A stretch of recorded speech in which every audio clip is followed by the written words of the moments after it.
Hey ladies, how's it going? Dan Frampton here, and I just listened to this new Regulate album called Regulate, and I'm gonna tell you what I thought about it. And right off the top, I'm gonna tell you that this thing is a treat from front to back. If you want a nice, sugary sweet, straight edge treat, packed with a punch and delivered to you in under 25 minutes, I think this new Regulate album is the album for you. I haven't made a video in a week or so, and I'm a little bit rusty, but I'm gonna tell you what I think about this record. It starts off with this track called In the Moment, and right away, in this moment, I know I'm in for some New York flavored hardcore. So we get this nice kick-ass hardcore verse, followed by a sugary sweet melodic chorus that really blend well together, and I thought, wow, this sounds really nice. And we see some great vocal range from the lead singer Sebastian as he kind of dips his toes into some like death metal techniques. But by no means is this a death metal song, because we're gonna get a bouncy breakdown to close us off. And then into the next song, it's not so much like a beat down type hardcore song, it's like fast and punky, and I'm all in for this. We go from like kind of a crowd killy song to a circle pit song, and I'm loving it. This song is fast and energetic, it's like sing-alongable, I love this cut. And it's this next track, track number 3, Why Can't We, where we start to get some whiffs of some Turnstile influence, I think. It's a well-written bop that uses samples and sounds really well, kind of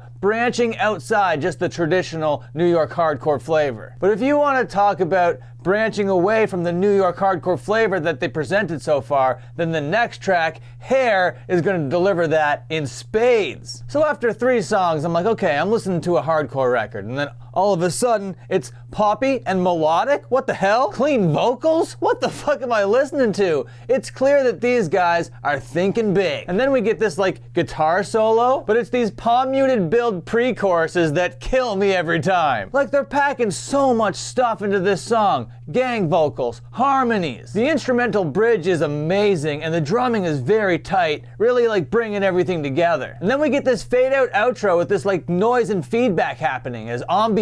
And getting thrown a curveball like this song in the middle of what feels like a New York hardcore record would kind of be like a punch in the face if it wasn't so good. This song is amazing. It slaps the teeth out of my mouth. But while they got you here, they might as well hit you with the next track, Ugata, which is kind of like math rock and Midwest emo for some reason. There are these nice little guitar leads that build to this beautiful crescendo, and it's really cool to get this like instrumental piece on this record, because I love it when it's like, you know, hardcore can be appreciated as music too. Okay, that's all fine. We went down some emo roads, some math rock roads, you know, we started doing weird time signature drum fills, and that was all cool, that was all fine and dandy, but now it's time to get back to fucking New York hardcore style. And this next track, You and I, is gonna do that. This thing beats the shit out of anybody that listens to it. It goes so hard, it is just like a crowd killer's crowd killing anthem. Now the next track, In This Life and the Next, we're gonna see them do that circle pit fast punky style thing again, but now we're mixing in some harmonies. Like actual gang vocal harmonies throughout this entire thing that sound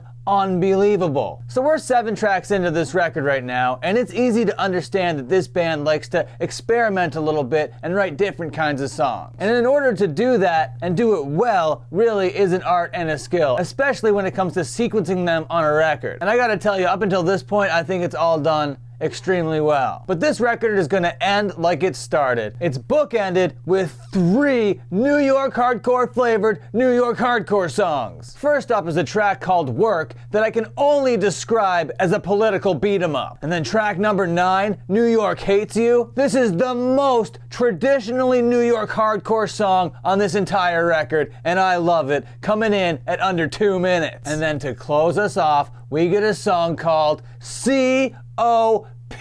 at number 10, and this is just like the heaviest shit ever, and there's just breakdowns everywhere. So if you couldn't tell, I think this record was pretty good. I thought it was one of the best things I heard this year. I'm gonna give this thing 8.5 out of 10.